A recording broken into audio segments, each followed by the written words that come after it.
again on first down. Fires wide. Juan Daniels, touchdown, Georgia. This is your favorite receiver, Juan Daniels, and you're listening to the DGD Podcast with my man, Robert Reynolds. Go Dogs! Welcome back to this episode of the DGD Podcast. As always, your host, the NCDGD himself, Robert Reynolds, got Mr. Juan Daniels and fellow guest and friend KTG13. Guys, as you can tell, got the chain on. My goodness. Sean Washington for the 2022 class out of Warren Easton in Louisiana. And McElderry, offensive lineman from Alabama. Two commits, both on in the trenches. Georgia's shoring up those lines, man, offensive and defensive. What are y'all's thoughts, first off, on the two commitments? Obviously, welcome to Dog Nation. What are your thoughts on those? We'll go ahead and jump right into this real fast. What are y'all's thoughts overall on the recent commits? Well, I'll tell you what, I haven't watched the offensive lineman's highlight tape, but Sean Washington is Devontae Wyatt. He plays just like Devontae Wyatt, very quick off his feet. Only a 3-star, so was Devontae Wyatt. But, you know, Kirby always finds the gems, and that was the first thing that came to my mind with Sean Washington was Devontae Wyatt. So I'm really excited to have him aboard. I'm telling you right now, watch that ratings bump. Watch that rank skyrocket. Just calling it out there. Juan, what say you about these commits, my man? Man, the rich just keeps getting richer. I mean, you know what a great turnaround that Kirby just had, and I don't think it's going to stop right there. Obviously, having the top recruiting class, that says a lot. This game this weekend is really going to just kind of send it over the top. So if you think that we've had some great commits now, wait till we go out here and beat on Alabama a little bit, and then it's gonna really just kind of, the doors are gonna just blow wide open. I'm just gonna say this. Juan said beating up on Bama. Isn't that just interesting to hear? It's just interesting to hear. It's gonna happen too. I'm just letting y'all know. It's crazy to believe this, but it's been since I want to say 2015 or something like that where Bama's been a spreaded underdog. And looking at this season, which we're going to talk more about this tomorrow in depth, obviously previewing the SEC championship game, but we'll give you a little bit of a taste of what's to come. Looking at this right here, you look at Bama that just played Auburn. Obviously, Iron Bowl can be very tricky, especially at Jordan-Hare where it was. Played them. It was a very interesting game nonetheless. You'll hear more about it tomorrow. Don't want to give everything away, guys. It's going to be interesting. And, I think you look at the situation that Georgia's in right now, game plan-wise, I think Bama fits into what Georgia needs to do to win this game. Like I said, I'm not going to give everything away. But it's going to be an interesting game nonetheless Saturday in the Bins, 4 p.m. Juan, obviously, looking at the situation here, we got Facebook users saying, howdy, Robert and Juan. Eyes on the road, Juan. He's in his car right now. But nonetheless, I think he stopped, whoever said that. But let's do this real fast. Look, just want to say, obviously, catching us on YouTube, Facebook, Twitter, Twitch, Daily Motion. We are on about 30 different platforms right now, different locations, destinations, as it's called. And that's brought to you by the Y'all's Conference Network.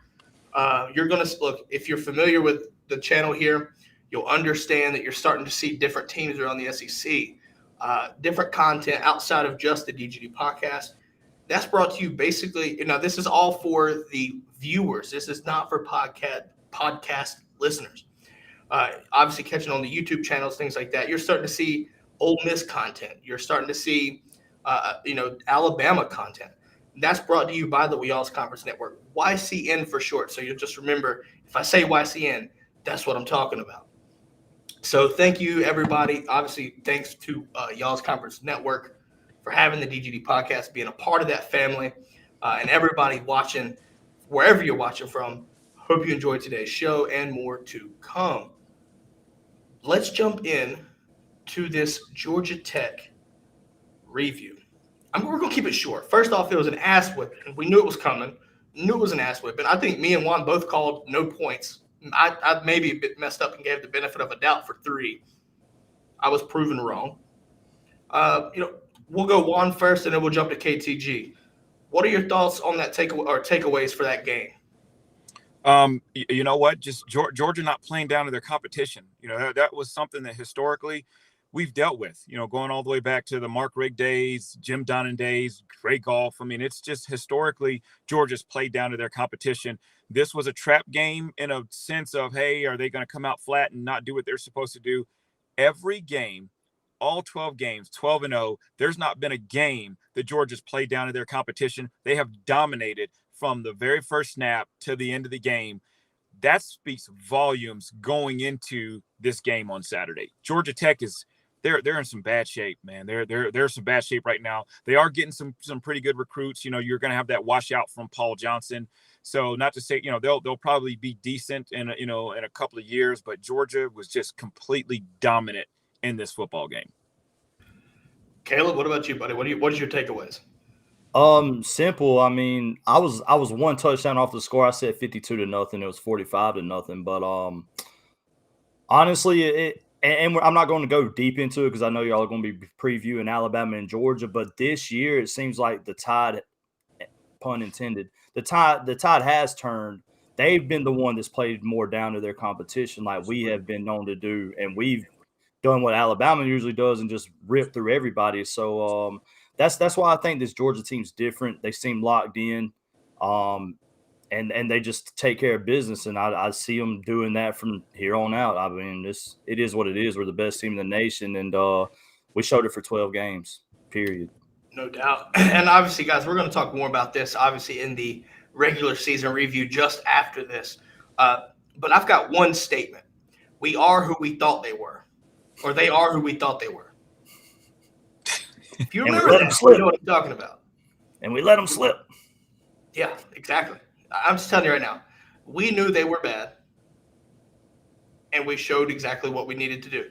Georgia did exactly what we needed to do per what Juan said. You can say that for both sides, right? We knew Georgia was the dominant team. They were going to come in and dominate, and Georgia did. Georgia Tech didn't score any points. Now, to their credit, they were able to move the ball efficiently sometimes, but it's still – they shot themselves in the foot and got themselves out of field goal range or anything like that, or out of the opportunity to score points. And the score reflects that. Look, Georgia Tech in the last 2 weeks with Notre Dame and Georgia combined 100-0. 100-0. They gave up 100 points, guys, and did not score a thing. That is terrible, right? That's absolutely terrible. And it's showing because you have their best player, and honestly, anybody in the country better go after this guy. Gibbs, right, their running back, just entered the portal. I hope Georgia goes after him because, first off, it's a slap in the face of Jeff Collins down there. My man looking like Uncle Lou on Christmas Vacation with that damn hairdo. That's just terrible. And second off, to me, it's just one of those things where he's just a great player. And you look at what Georgia's about to lose, especially with the running back situation. James Cook has stood out and separated himself from what he was last year. And we're going to lose him, obviously. I want to retain some of that, what he brings to the table. Jahmyr Gibbs is that, and maybe even better. And if Georgia can go after that kind of player and get them, especially right in your backyard, why would you not do it? The only reason why he wouldn't do it is if he really hates Georgia that much. But when we watched Bobby Dodd Stadium, that bitch was a sea of red. I didn't see any Georgia Tech fans. I saw a little to the point where the players, the seniors were pissed off because it was just a sea of red. Yeah, my brother went to the game. He said it was about 90% Georgia. That's about expected. Look, that is just Athens West. All right? That is just Athens West. Juan, you know exactly what I'm talking about because you played in those games. I don't think it's ever changed. I mean, it may have when you had guys like Calvin Johnson there, when Georgia Tech was actually ranked, sure. But right now, with how bad that program is, I knew damn well, hell, I'd be surprised to see any gold at that point. Any gold. But I want to go back to this. I want to go back to this game, and I want to give out game balls. Obviously, doing our little.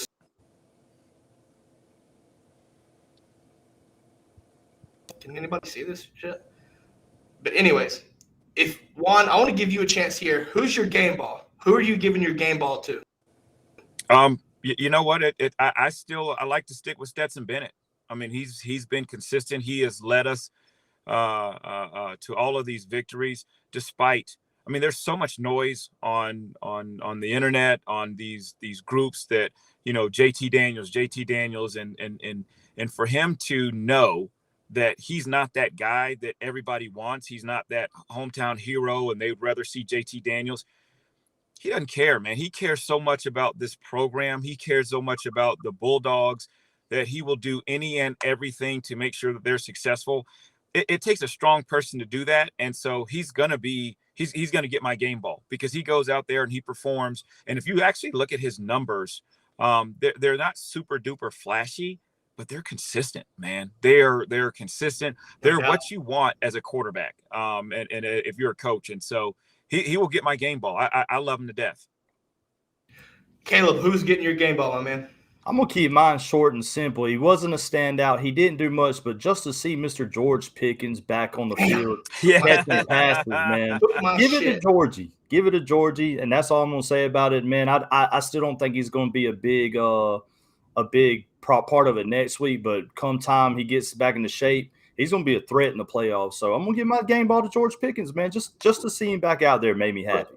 With the stat line of 1 catch for not even a first down, that's a good game ball. Just going to say, yes, sir. Look, it's been a long time coming. I'm going to get to my game ball in just a second, but I do want to talk about this because Georgia fans we've been waiting a very, very long time to see my man get out back on the field. And you heard it as soon as he walked out. He didn't even do nothing. Yeah. The place went ballistic, and rightfully so. But you know what that tells me? There's more to it. Just seeing him on the field. All he had to do was make 1 catch. You know what that tells me? What's that? Bama's going to have even more fun trying to game plan against this offense. It makes it that much more of a question mark. Right? Just saying. Yeah. It's going to make it that much more interesting. Because he brings, you know, he may not be 100% healthy right now. I think he's close, right? I think he's more than good there. But I don't know. When he was celebrating in the end zone, he looked pretty healthy. When Kenny McIntosh scored, he was jumping. I'm telling you right now, I'm going to make this prediction, and I'm going to give you a little teaser for what we're going to do tomorrow, Juan. Watch George Pickens get a few catches based off of creating separation alone Saturday. He's going to do them comeback routes, and he's going to burn them DBs a little bit. Not burn them deep, but he's going to create a ton of separation. In my opinion, that's one of his best features outside of 50-50 balls is creating separation. He has an excellent comeback game. Now, confidence is going to be the key here with that ACL coming off that ACL injury. Confidence is going to be key. Juan, as a receiver, you understand what I'm talking about. Yeah. But if he's able to create that separation just one time. Yeah.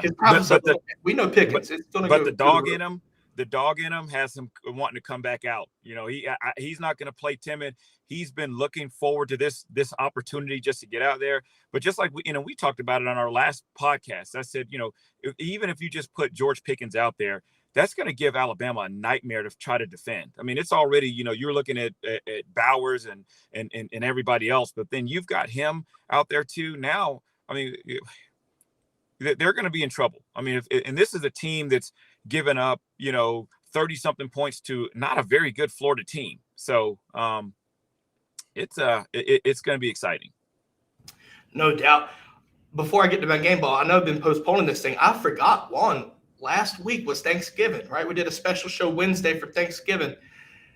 And Joel Sanders from the brigade called us out. Not to be rude and interrupt, but I know I won the Rate My Plate challenge. Just saying. So I'm just saying, look, I'm telling you right now, if for those that are just watching and didn't see this, guys, Wednesday I was talking about, you know, for Thanksgiving, post your picture of your plate, right? Your Thanksgiving Day plate, hashtag Rate My Plate, and tag us in it, and we're gonna give a rating. Joe had a 9. All right, that's solid right there. I think the only thing that man separated was it looked so good, but it didn't have mac and cheese on it. If it had mac and cheese on it, I might have gave it a damn 9.5, maybe. Yeah, that's 10. yeah. But I mean, look, I'm just saying. Okay, so I gave her disqualified the for offer. not having mac and cheese. Oh, dude, I had mac and cheese and candied yams and woo. I'm telling you right now, boy, I had to wear some sweatpants because you know how it is, man. Belly gets a little bit big, right? I'm just saying. So obviously, guys, for those who are tuning in, if you watched Wednesday, hopefully you had a great Thanksgiving. I did. I hope everybody else did as well. But moving on, my game ball, Brock Bowers. 2 touchdowns. And you know what else he did? He slapped the people that chose the Mackey Award finalists in the face. He did. I mean, you snub them out of the finalists, and then you go out and throw 2 touchdowns. Or get 2 touchdowns. And his touchdowns look awesome at that. Right? That touchdown in the end zone, that one tap, I'm telling you, that was beautiful. Yeah. Absolutely beautiful.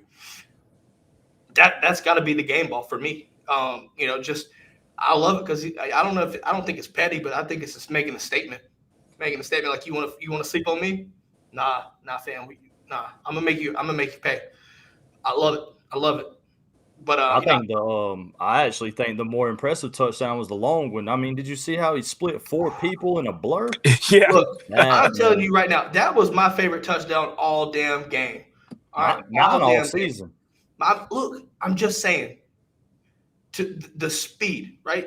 That dude is a tight end, running speeds like you see, like on a breakaway. Like I don't know who would be good. Was it Tavon Alston? Maybe a good example, right? My man just split through 4 defenders like it was nothing. Now maybe that's just because it's Georgia Tech, but I'm telling you right now, my man's fast. My man is absolutely fast. Now, obviously, when you look at Bama, I don't see him doing that against Bama, but I will say this: he's going to be a problem. Him and Bowers. Him and Washington, my fault. That ought to be a problem, especially in that linebacker core. I'm just saying that's going to be a problem.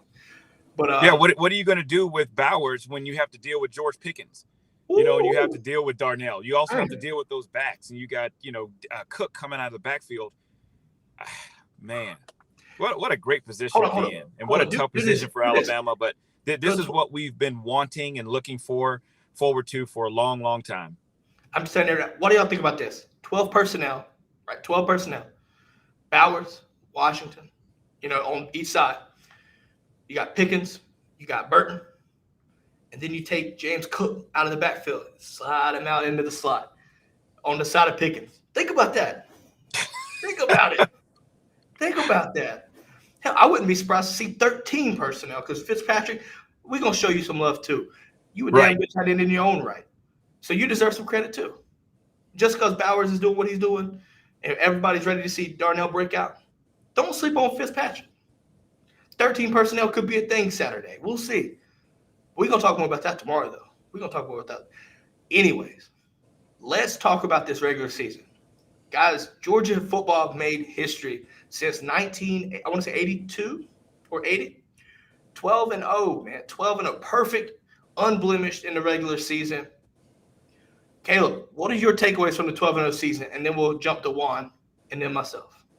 Unblemished and not even really close. Really and truly, it's like we were saying earlier, man. We came out, did what we had to do, dominated, didn't leave any question of if we should have won or not. I mean, every game we played, we definitely should have won. And we showed it, man. And the biggest takeaway, obviously, is the historic defense. That's all I can really say. It's been the best defense, they said, statistically since the 93 Florida State team that won the championship as well. And them boys are animals, man. And you got to give shout outs to people like that ain't been talked about, like a Devontae Wyatt, a Jalen Carter, a Trayvon Walker, Nolan Smith. These boys, DK, Keeley, Seen. I mean, they're not even getting talked about. You hear Jordan Davis, you hear Nakobe Dean, but it's a group effort, man. They're all stars, every one of them.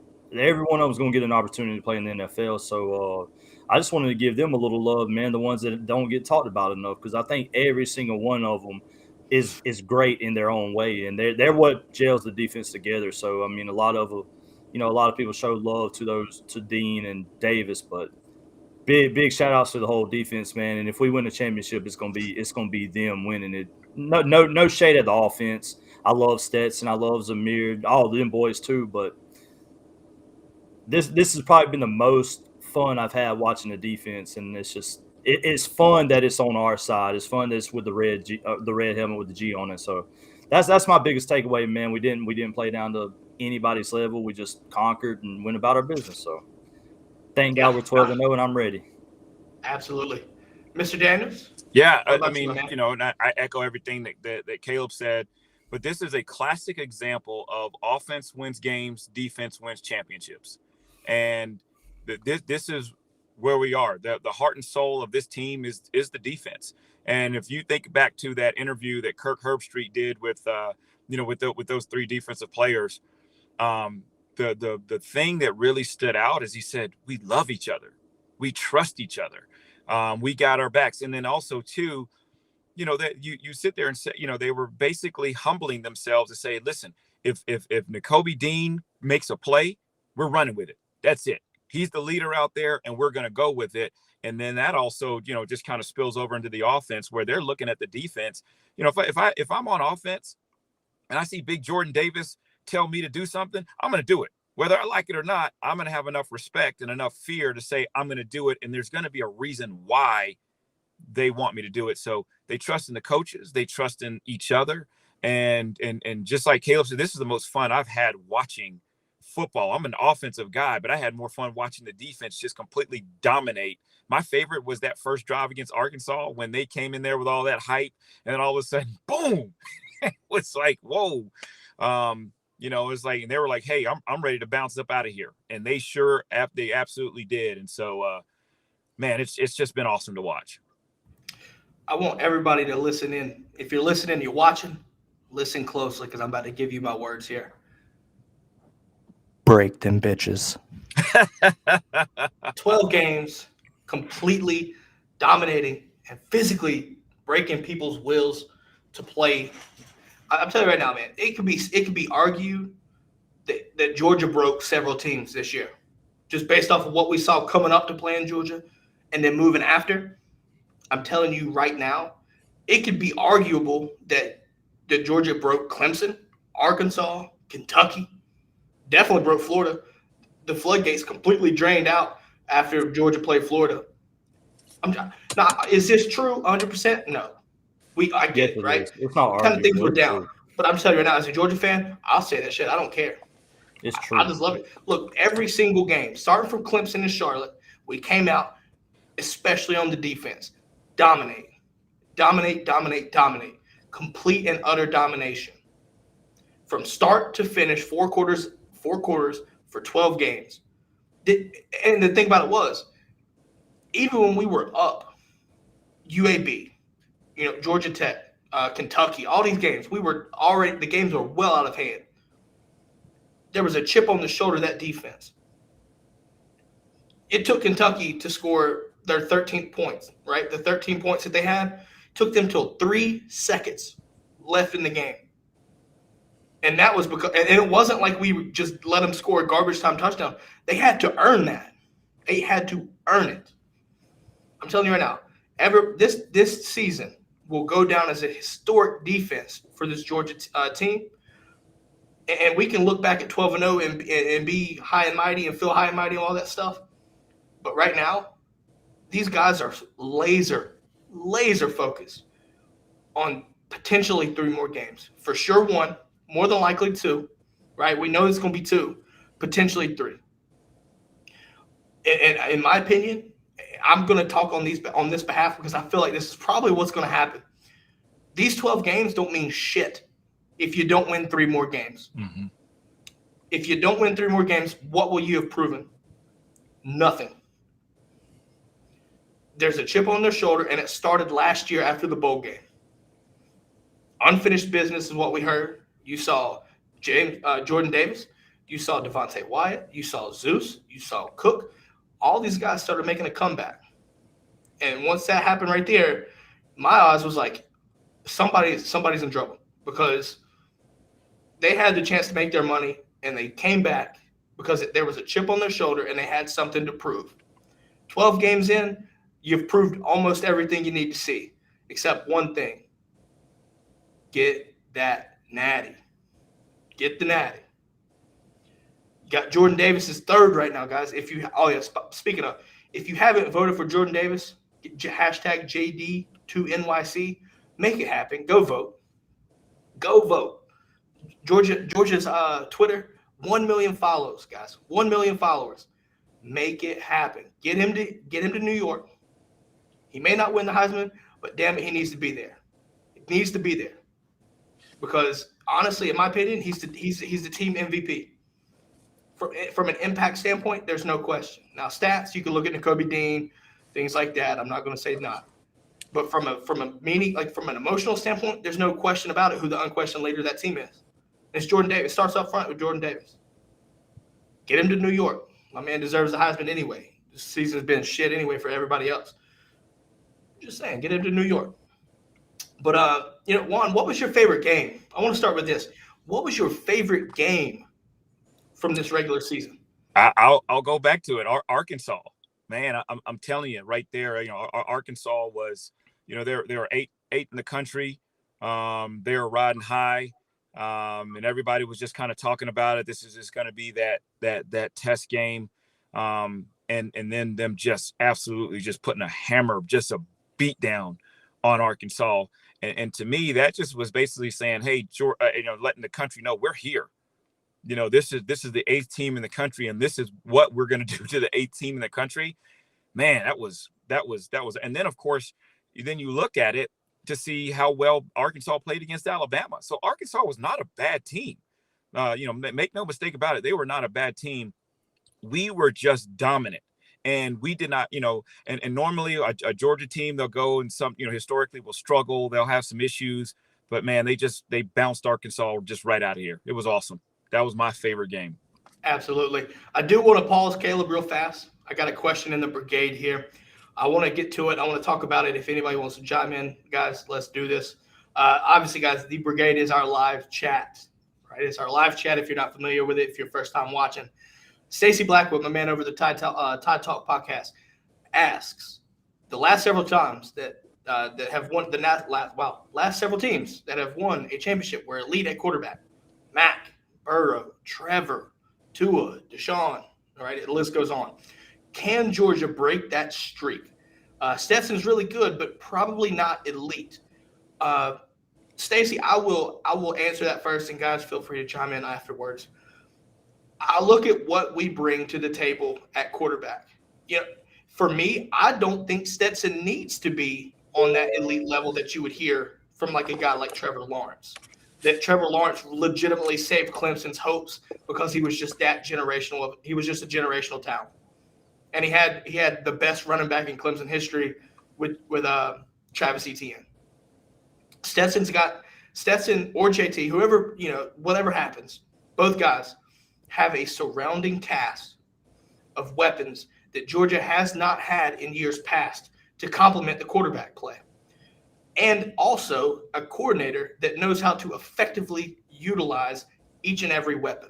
Game plan, any game, you can game plan one guy to have a big game, right? It's not just like you're Justin Ross or you're, you look at, obviously like Devontae Smith last year, right? Not saying anything discrediting Mechie or anybody like that, but everybody knew there was that one guy.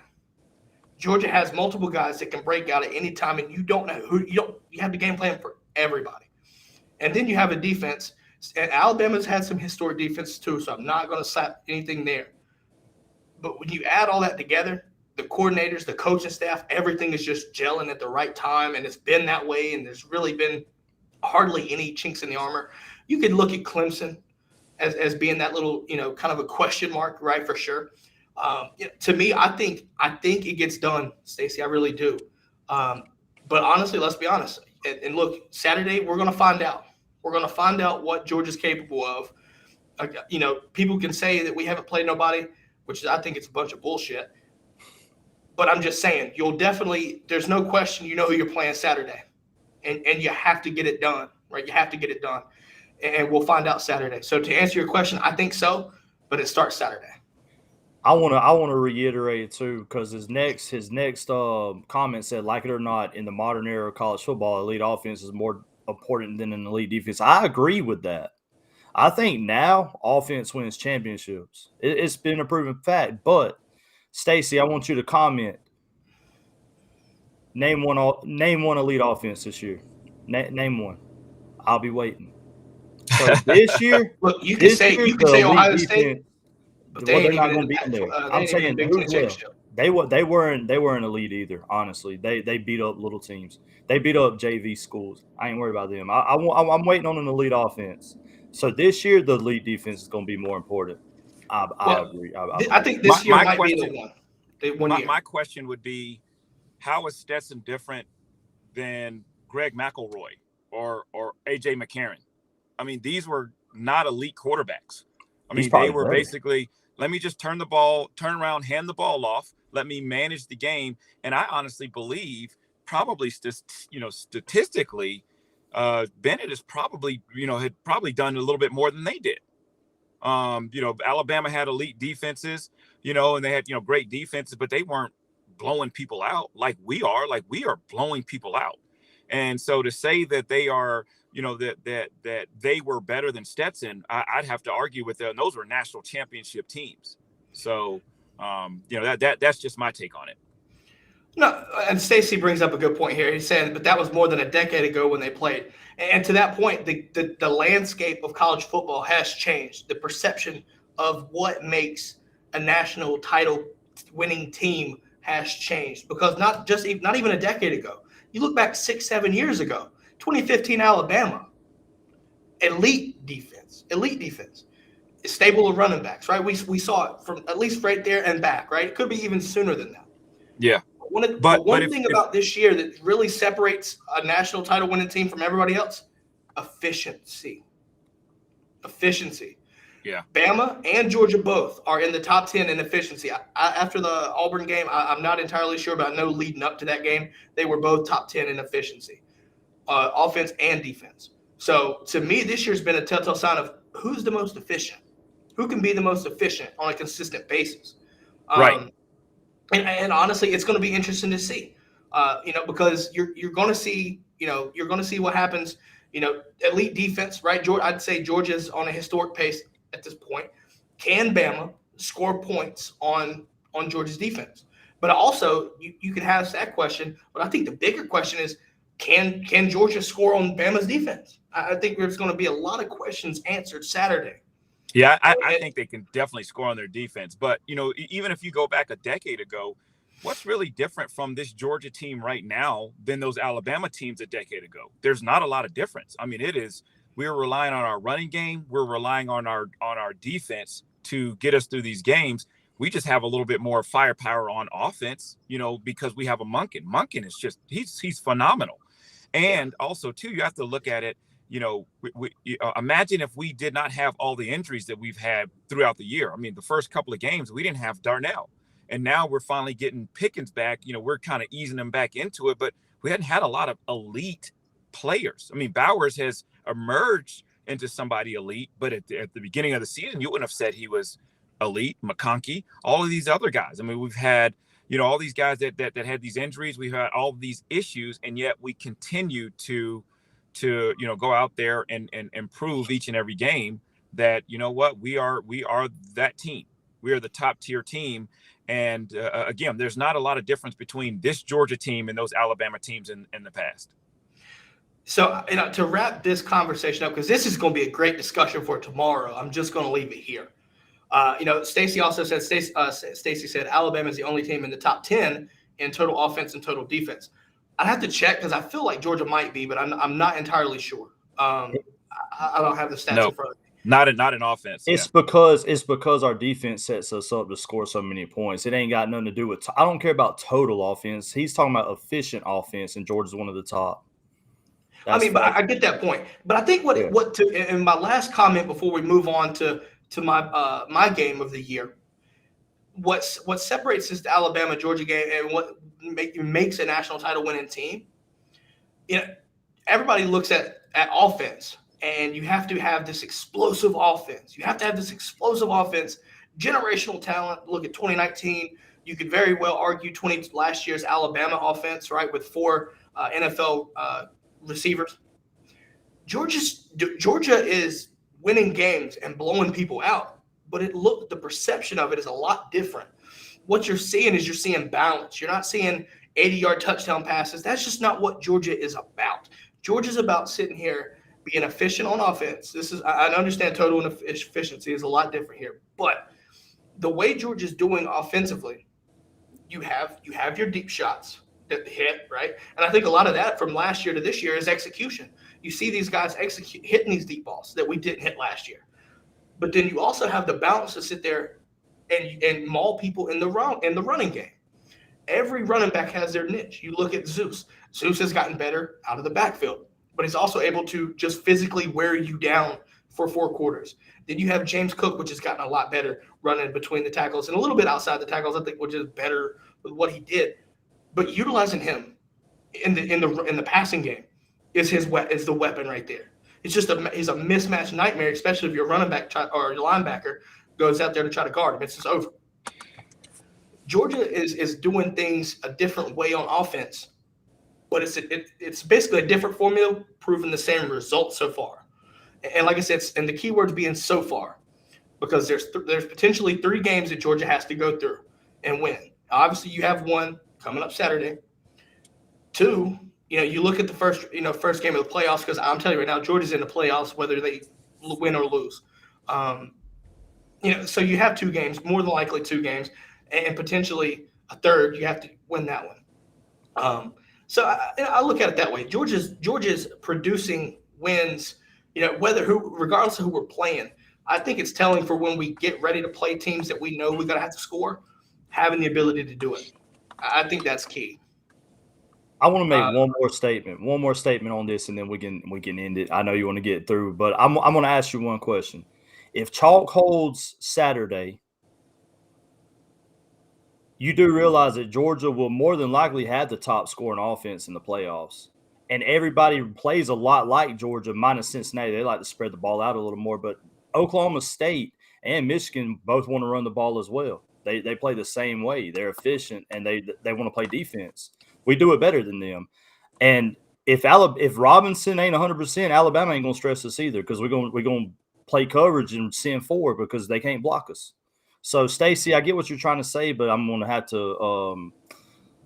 to respectfully disagree with you, my man. So we'll see, though. Stacey, I want this same energy and these same questions tomorrow. I have to move on and talk a little about regular season and the coaching carousel that we see. But this right here is the perfect discussion I want tomorrow, because look, dawn of the dogs, man. You're playing Bama. Georgia has Bama as a target. I think. And I'll say this before I go to my game of the week. Mark this down, guys. This is my last comment, I promise. The game of the year for Georgia might actually be Bama, because we've had this monkey on our back for years. Since Kirby got here, it's been that same situation. These guys are going to play. They're going to come out. They're going to play. And I think we saw what laser focus was for 12 games so far. I think you're going to see that same thing. Nothing's going to change Saturday. They're going to play. The opponent is a lot better, but the mentality is not going to change. It may be even stronger. But moving on, we were talking about game of the year. Juan called out the Arkansas game. Caleb, what was your game again? I forgot. I didn't get one, but I'm about to tell you. I hate these bitches. So beating Florida was my favorite game of the year, just because I don't like them. I didn't think we were going to lose to them. I wasn't scared with them. But beating them was fun. All that moral victory they had against Bama, with Emory Jones saying, "Oh yeah, we're definitely going to get a chance to play them again." Nah, I didn't think so. And that was probably my favorite game, just to shut them up for once and for all. They ain't going to beat us for a few years either. So give me the Florida game. I love it. Juan had to hop off. There is he had to have a business call. So my game of the year, it might be our ugliest game of the year. Clemson. It was the Clemson game. My main reason is because it set the tone defensively. It set the tone. Offensive, obviously, there were some serious questions after that game. But we also knew that going into that game, you were looking at two elite defenses. You look at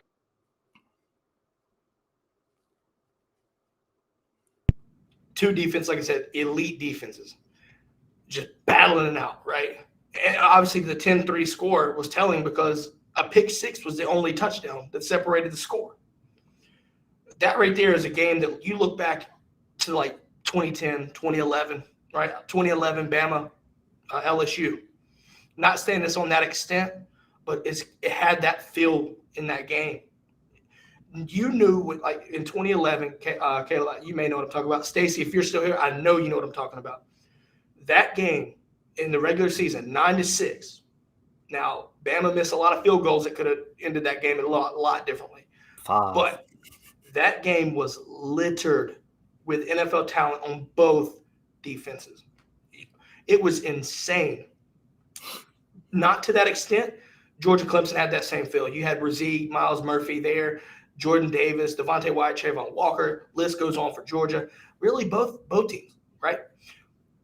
It had that feel to it.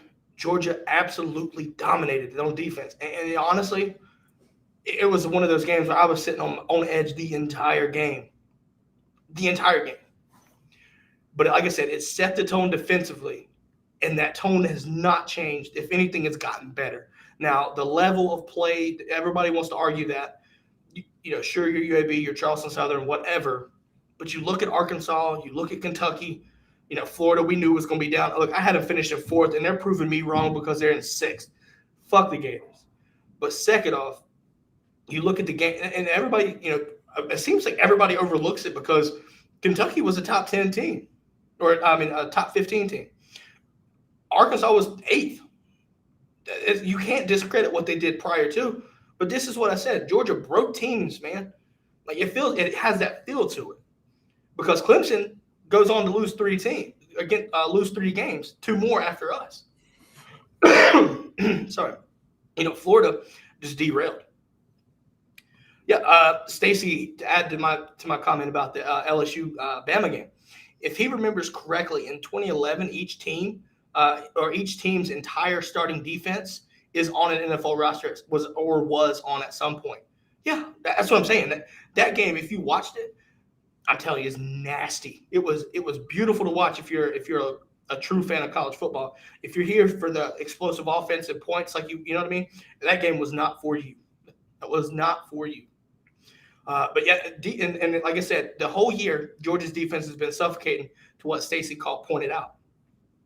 It hasn't changed. And I think the Clemson game is my game of the year because it set the tone for what our defense, the expectations, what they were, and the standard that Kirby had put in and what we should expect. Do we have, you know, obviously understanding that you could have some slip-ups, but we haven't saw it so far. Obviously against Bama's defense, maybe, we don't know, right? It's to be determined. But from 12 games in this regular season, our defense has suffocated everybody. When 17 points is the most a team has scored on you, that's saying something.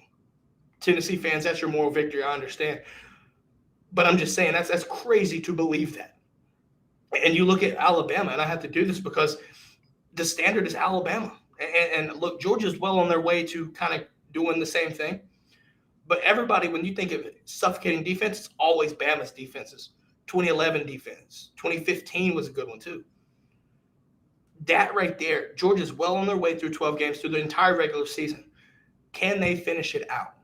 Can they finish it? I think they can. And it's going to be on the defense. And the defense is ready for that. The defense doesn't matter if it's your 1s, your 2s, your 3s. It doesn't matter. It doesn't matter. Those guys are ready. First off, they're elite talent, deep. They're deep. But they're all ready. They police themselves. The young guys police themselves. So, you know, so things like that right there, the small things can make a great team elite. It can make it elite. Stacy asked, what point total do you think Alabama needs to get to win? That is a question for tomorrow, my man. I want to leave any Bama talk from what we discussed on for tomorrow because it is going to be juicy tomorrow, Stacy. You'll definitely ask that same question again tomorrow, and you'll get my answer. I've already given enough out here. A little bit of a treat here, pretty much, for people today. Can't give out that right there because we got a lot to talk about tomorrow about Bama. But look, Caleb, I'm going to go ahead and jump in here. We're going to wrap this up for today, guys. We're going to wrap it up for today. Stick around for the Q&A. But if you're not familiar, the DGD podcast is sponsored by La Terrain Watches. Actually got my watch on right now. Can you see that bad bitch? There we go. Got it on right now. Use code DGD at checkout. Get you 10% off your purchase. Doesn't matter the amount of your purchase. Get 10% off. Use code DGD. LaTerrain.com. That is LaTouraine for those listening. Check out DGD 10%. I'm telling you right now, love the watches, everything like that right there. With that being said, Caleb, it was a pleasure having you on, my man. Tell people where they can find you for those listening and watching. If y'all want to have a lot more talks like this, I'm live on Facebook twice a day at KTG13 TV. We have a lot of debates like this right now. During the day, I'm playing college basketball. At night, I'm playing college football, but it's always college football talk. And y'all come holler at me, man. My birthday's Saturday, actually, for the game. Y'all want to come wish me happy birthday? Catch me on Facebook, KTG13 TV. And like I said, we talk a lot. It's a little more toxic on that side of it because we're actually pretty engaging over there. I mean, this is a straight podcast. That's me talking shit. That's what I do over there. So if y'all enjoy the talk like this, man, catch Robert over there too. Robert's always in the chat chalking it up. So come check us out on Facebook Live, Facebook Gaming at KTG13 TV. There you go. All right, guys. Remember, stay tuned for tomorrow because it's all SEC championship game. We've got a special guest coming in, my friend. He hosts a Oklahoma. Wow, I'm all over the fucking place. Oklahoma podcast, guys. We're talking about the coaching carousel now, but I want to get from an insider over there that deals with the Sooners. I want to hear what's going on because if you don't know what I'm talking about, Lincoln Riley royally fucked the Sooners. We'll talk more about that too. Definitely want to stick around. We'll talk a little bit about the coaching carousel and Q&A. Give it a little bit of a hint there. But for the podcast, guys, that is all we have. Make sure you like, subscribe, follow YouTube, Twitter, Twitch, wherever you get your podcast. Check out Facebook Gaming KTG13. Have a great day and stay tuned for tomorrow. Go Dogs. I still remember like yesterday walking out of this pitch at the half. The look and the feeling I had, looking at Tyson, looking at Stokes, looking at those guys. You know what, guys? This is our fucking year. This is our fucking year. We do it by how we play. It's 0 to fucking 0, and you make them never want to play again. All that shit they're talking, I love it, Jamar. You didn't say shit. You don't say shit to them. You just laugh and point at the scoreboard. Let me get a picture, JD, pointing at the fucking scoreboard. Don't say shit to their undisciplined ass, because we are disciplined. And our ass still don't take the fucking shit out of them. Physically, I want to break them. I'm talking about fucking break these bitches on defense and offense. Let's go, defense.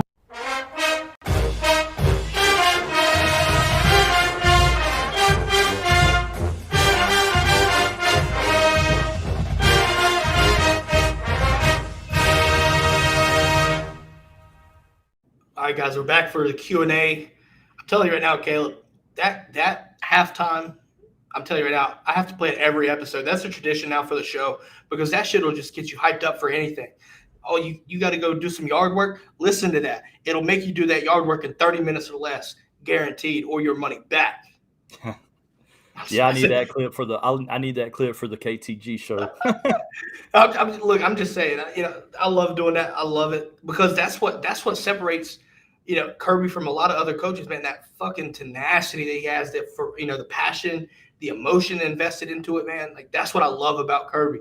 But guys, Brigade, get your questions in. We're gonna start talking here for about maybe 5-10 minutes or so. I know Caleb, you actually got a stream after this, so we'll try to keep it short and sweet.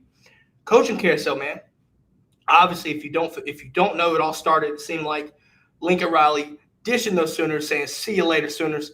Goes over to USC, right? Brings that offense and everything and that moxie and charisma and whatever you want to fucking call it. Brings it over. to the Pac-12, makes the Pac-12 somewhat relevant because they're in the media finally outside of Oregon. But then you look around, right? LSU's had their coaching search. They bring in Brian Kelly, which in my opinion is probably the best hire game to LSU. And that right there, and I'll explain why I think that's going to be a good one. But then Florida also gets their guy, Billy Napier, coach out of Louisiana, Lafayette, the Raging Cajuns. I'll tell you right now, we'll start with Billy Bob down there in Gainesville. I'm telling you right now, first off, they upgraded when it comes to recruiting because anything is an upgrade at recruiting when you let go Dan Mullen. Chris McClellan commits to Florida when they don't even have a head coach. That just tells you something. Yeah. It tells you something. I think it's going to be interesting to see what happens. I think they're going to get better. I think they're going to get better recruiting. But I need to see what happens on the field production. Is it a true culture change? Because when Mullen was there, guys were lazy. They gave up on plays. Brent Cox. Looking at things like that, right? Does the culture change? You need that culture change. You do. To be successful, to contend in the East, especially with where Georgia is right now, you better have a culture change. You better recruit your ass off because you're going to need every ounce of energy to recruit and play to get on Georgia's level right now from where you are right now. I'm kind of scared for old Billy Boy, though, because it looks like Florida State's having that culture change at the moment, and they're going to have to battle with us and them because Florida State's bringing in a good recruiting class as well, and Billy's going to have a problem with them and Georgia and Alabama and Clemson taking people out of Florida. Miami, they're irrelevant. Never heard of them, but it's crazy, man. It's just I don't see Florida coming to the top anytime soon. They're still going to have their struggles, and I think he's a good coach. He had Louisiana. I mean, they whipped up Iowa State last year. He's a good coach, but I think it was. Yeah, he's a good coach, but I don't know anybody right now that you could hire at Florida that would just immediately bring them back. They have talent, sure, but they ain't on Georgia's level, and they may look up in a year or two and be below Florida State as well. So that's something to watch out for. I mean, look, you're down in South Georgia, so you know exactly what the hell you talk about when it comes to Florida State. Look, Norvell's got that team on a different level now. You could say from a production standpoint, there's been some games where they shouldn't have lost and they did. Yeah. But you also have to understand first year things can happen, right? It was the second year, but I mean – oh, sorry, second, my fault. It felt like after the Jacksonville State game when they just morally were defeated, and then they went on that 4-game skid and started 0-4. When they beat Syracuse, I know that's not a big win to a lot. It looked like Norvell was kind of coaching a little more. He got a little more aggravated, got a little more intense. So I hate Florida State. I live 45 minutes from their campus, but I think they're trending on the right way. Will they be back anytime soon? Probably not, but I do think they're going in the right direction. Yeah. Now, Facebook user, I don't know who you are, but brings up a comment here. We're still going to get ours out of Florida, regardless, especially after this year. Look, Kirby's on that level of recruiting where he can go wherever the hell he fucking wants to go and pick up whoever he wants to get, for the most part. Right? You still gonna have some of these guys, that are locked into other programs for different reasons, whatever the case may be. But I'm telling you right now, I would not put it past Kirby to go up and try to get Travis Hunter. Try to work that flip. Oh, damn well he's trying. I can't blame him. Oh, okay. It's a boy Hugh Nash. All right, cool. Hugh, welcome to the show, sir. But yeah, no, I think you're right there. Looking at, you can go anywhere you want and pick up a guy. You saw him do it in California, Arizona, Louisiana just recently with Sean Washington, Alabama. Obviously, he's locking down the state for what it's worth. Obviously, it's impossible to hit that Atlanta area and lock it down. But for the most part, you're keeping the best players in the state at home. For like I said, all of it is just it's variable because of Atlanta, right? It's so big and shit like that. But Kirby's just an elite recruiter, and that's just what it is. So and yeah, like it or not, IMG Academy is basically Georgia's junior college. We run that place. So we got Georgia and Bama. Definitely not Florida, right? Even though it's in Florida, everybody understands that IMG is a national kind of thing. It's just located in Florida. Yeah. But that is not an excuse for the Gators, the Canes, the Knowles to go in there and pick these guys out. You have to, because IMG produces the best talent in that one program. right? That one school has the best talent in the country almost. So you have to go in there and pick these guys out. And you look at, like you said, Georgia, you're establishing a pipeline already. Bama, same way. You can look at Ohio State and these other elite schools too, doing the same thing. But, noticeably, obviously, we're Georgia's podcast here. So, yeah, Georgia's doing that shit, and you see it. And you can honestly see Kamari Wilson coming too. Oh, he's coming. Oh, you know damn well he is. I mean, it'd be different if he doesn't, but I'm just telling you, I think he does. But that's just me. But I think when we go back to the carousel here, I look at my favorite hire was Brian Kelly to LSU, because Brian Kelly is a good coach. Now, what you've seen at Notre Dame, you can bash Notre Dame all you want to, but understand this: when it comes to recruiting, it's a lot harder to recruit guys to Notre Dame. It's just a lot of restrictions that you don't have at a place like LSU. Academic requirements are a lot stricter. You got to play in the cold weather, shit like that. And really, from a recruiting standpoint, from where he is, he's got to fly to every recruit. You go to Louisiana, you throw a damn pebble out there, you hitting a freak ass athlete. All right. So what he's done at Notre Dame is telling, because just imagine what he can do when there's less restrictions. My friend Brooks Austin said this perfectly. At Notre Dame, you said LSU is one of these programs where you just maintain the will and it'll get you where you need to be. Look at Les Miles. Look at Orgeron. Brian Kelly's not those guys, right? He's not that type of person. He's just a guy named Brian. They hired him. But I'm just saying, my man's going to hold that wheel of that brand new car and go, it's run it down. And he going to keep, and I'm paraphrasing Brooks, but he said it perfectly last night on his reviews. He's going to be the guy you're going to expect a lot of wins soon with Brian Kelly. So in my opinion, LSU had a home run hire, getting Brian Kelly from Notre Dame. What's your favorite hire so far out of this carousel?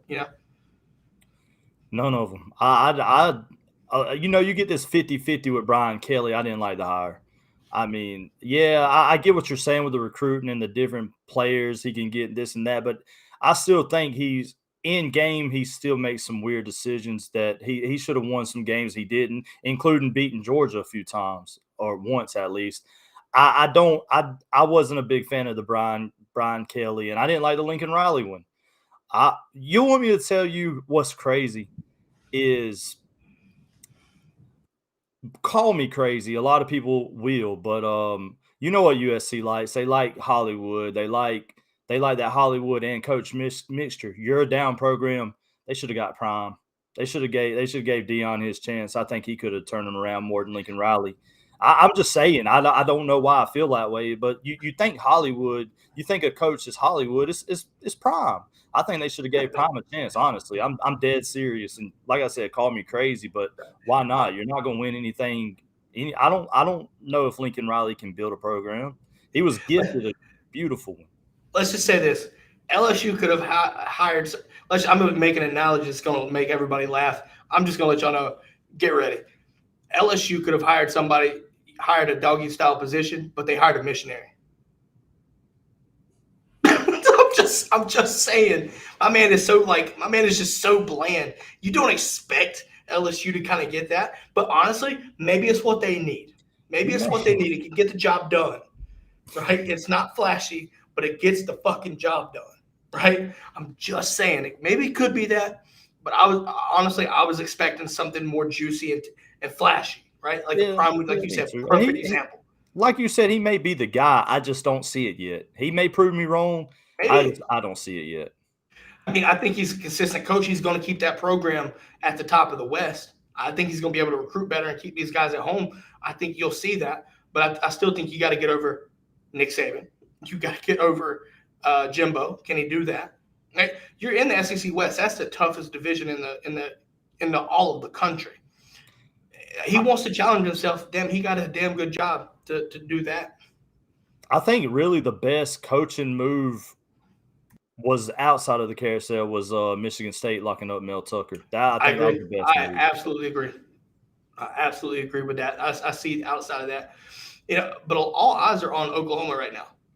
There's talks that, and this will be our last one because we've been over an hour now. But Obviously there's talks that you could see Brent Venables there as the head coach, but also a name that Georgia fans might need to keep an eye out for being floated around is potentially Dan Lanning. I could see that being a good hire for Lanning. I think that'd be a good move for him. It would be okay. Obviously you lose a guy like Lanning. That's hard to deal with. But Georgia's in a place right now where you're almost looking like Bama, where you're expecting to lose guys. What do you got? You have that plan in place after. And I think, honestly, the guy that I don't want to see go anywhere else, Glenn Schumann. Yeah. That's just me. I feel that Venables will probably be the guy there. So I would like to keep Lanning there. I don't see, there's, Duke. Duke let go of Cutcliffe up there. I just don't see Lanning taking that job, right? I don't see that happening. I think Lanning is going to do somewhat similar to Venables, is hold out. You're in one of the best position, you're a DC at one of the best programs in the country, elite recruiting consistently. Why leave unless it's a big time fucking job? Oklahoma would be that job, but if he doesn't go there, then you just sit there and wait it out because you're going to get money, right? You can use that leverage to keep getting increases. Georgia has already shown that they're going to pay these guys to stick around, so be it. Keep him there, and I'm just saying, hold out. If he doesn't go to Oklahoma, I'm sure later on down the road you're going to see a huge job opening up. Could Lanning pop into one of those? Absolutely. I think it'll come in a matter of time. With that said, look, I want to get your final thoughts on the Oklahoma job real fast, and then we're going to wrap it up. I'm with you. I think they're wanting Venables. I think Venables may take that one, and or Bob Stoops, one of the two. I think it's going to be one of those two. And I don't know how the Bob Stoops thing is going to work out. But if I had to bet in Vegas, give me Venables. For my Oklahoma guys, I'm hearing Venables a lot. It's almost a lock almost. There is that chance, and rumors have been talked about Lanning.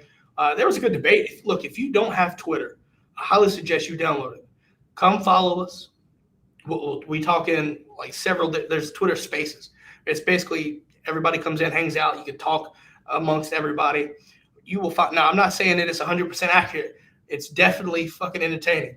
But you'll hear some of this information. Hear that there. Like I said, it's not 100% accurate. You'll understand if you ever get in there, but it's definitely entertainment. Oklahoma fans, and I'll tell you this, Oklahoma fans have been sweating a little bit since Lincoln left, trying to make sure they get the right guy. Now, they're confident because Stoops is there, and Stoops is a great placeholder. Obviously not the guy, right? You need to make that hire. We'll have to see what happens. On that note, though, Caleb, like I said, man, thanks for sticking around. I know you getting ready to go stream, so I'll be watching out for that. Everybody, if you're watching still, go on Facebook. Check out Facebook Gaming, KTG13. Search for them. Hop up in there and tell them guys, go Dogs, and fuck your team, right? Tell them fuck your team, whether it's Auburn, Bama, whoever. I don't care. Tell them fuck your team, go Dogs. Let's have a great day. Catch up to you tomorrow, same time. Caleb, go Dogs, my man. Go Dogs. Thank you for having me, bro. Yes, sir. Have a great day, everybody. See you.